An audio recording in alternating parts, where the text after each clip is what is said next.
You wake up, and you know you were somewhere. You were someone. Something happened. It felt enormous, maybe terrifying, maybe the best thing you have ever experienced. You can feel the edges of it. The emotional residue is completely real. And then it's gone. Not slowly, not piece by piece. Gone. Like trying to hold smoke. You've probably assumed this is just how dreams work, that they're too strange, too fragmented, too slippery for the brain to hold, that maybe they weren't worth remembering in the first place. Here's what's actually happening. Every night, you are running a full cinematic experience, vivid, emotionally intense, continuous, and your brain is not failing to record it. It is deliberately turning off the system that would let you keep it, on purpose, every single night. And the reason it does that is one of the most revealing things you will ever learn about how memory actually works. Start with what happens while you sleep. Sleep is not one thing. It is a cycle that repeats 4 to 6 times per night, each pass through roughly 90 minutes long. Most of that is non-REM sleep, light stages, then deep slow-wave sleep, where the brain is largely quiet, the body repairs, the immune system runs maintenance. That part you probably know. But embedded in each cycle is a window called REM sleep, rapid eye movement. And during that window, something strange happens. Your brain does not quiet down. It becomes almost as active as when you are fully awake. Your eyes move behind your closed lids.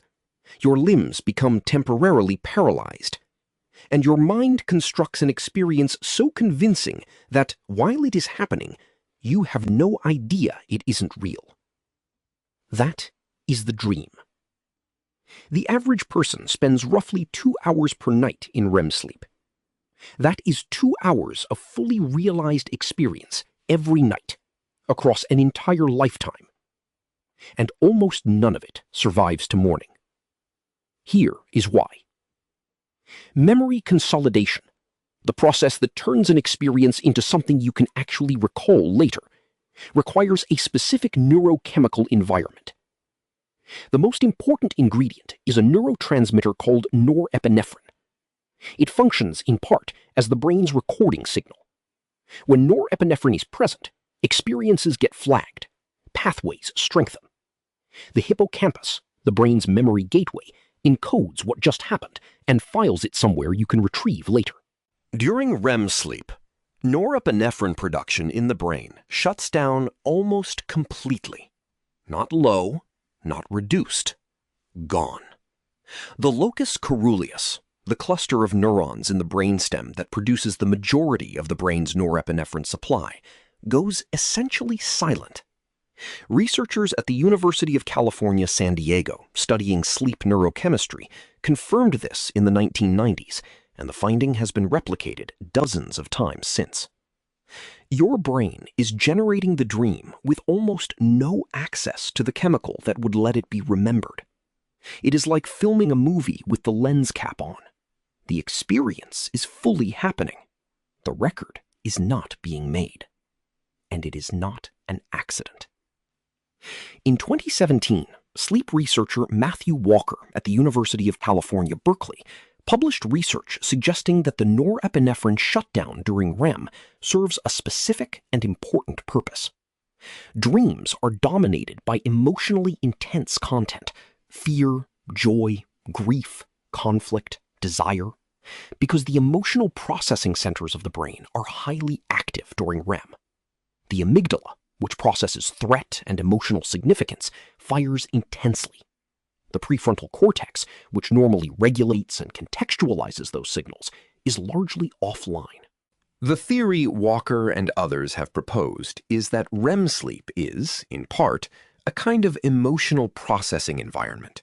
The brain revisits the charged experiences of the day, the frightening thing, the embarrassing moment, the unresolved conflict, stripped of the neurochemical stress response that made them feel so overwhelming when they first happened. Norepinephrine is also the neurotransmitter most closely linked to anxiety and threat response. Without it, the brain can process the emotional content of an experience without re-traumatizing itself. The low norepinephrine is the feature. It is the mechanism that makes REM processing work. The cost of that feature is that you cannot remember it afterward. But here is the part that gets genuinely interesting. It is not that memory encoding during dreams is impossible. It is that it requires waking up at the right moment. In studies at Harvard Medical School, sleep researcher Robert Stickgold woke participants at different points in their sleep cycles and asked them to report what they had been experiencing. Participants woken during REM sleep recalled vivid narrative dreams reliably. Participants woken 10 minutes after a REM period had ended recalled almost nothing. The window is not 10 minutes. In many cases, it is closer to 2 or 3. The dream exists at the boundary. The moment you cross out of REM and into the next stage, norepinephrine levels begin recovering. The recording system comes back online, but the dream it now has access to is already gone. It was generated in a neurochemical environment that did not support preservation. The ones you remember are almost always the ones that were interrupted. The alarm went off mid-REM. You woke up during the experience, not after it. Your brain caught it at the edge. This also explains something you have probably noticed without knowing why. If you lie still after waking and try to hold on to a dream, sometimes you can extend it slightly. A detail surfaces, a face, a fragment of dialogue. This is not imagination filling in gaps. It is the last traces of a pattern that has not fully dissolved yet. You are at the edge of the window. Move too fast, check your phone, start thinking about your day, and whatever is left vanishes completely. Now here is the layer underneath all of this that changes the way you look at sleep. Your brain is not just passively accepting experiences during the day and storing them intact. It is curating. Each night, during the slow wave stages that bookend your REM periods, the hippocampus replays the memories of the day, actually replays them, firing the same neural sequences that fired when the events first occurred, and decides what gets consolidated into long-term storage and what gets discarded. This process, discovered in part through recordings from electrodes placed in the hippocampus of sleeping rats by researchers at MIT in the 1990s, and later confirmed in human subjects, is called memory replay. The brain is editing while you sleep. Dreams are not a side effect of this process. Current evidence suggests they may be part of how the brain rehearses, integrates, and emotionally processes the experiences it has decided to keep. The strange, associative, rule-free nature of dream content, where your childhood home becomes a spaceship, where your 7th grade teacher is inexplicably important, may reflect the hippocampus stitching together new memories with related older ones, building context, creating meaning out of pattern. You are not watching random noise. You are watching the first draft of your own history being assembled. And you wake up with almost none of it. There is something about that which feels genuinely strange when you sit with it. You have spent roughly a third of your life asleep. A significant portion of that asleep time was spent in fully realized, emotionally intense experience.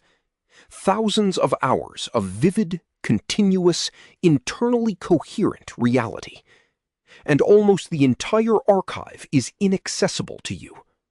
Not because it wasn't real, because the system that would have saved it was turned off to protect you from something worse than forgetting. The 2 hours you spent last night somewhere in your head, some version of your life, some version of the world, some version of you that felt completely convincing while it was happening, is gone.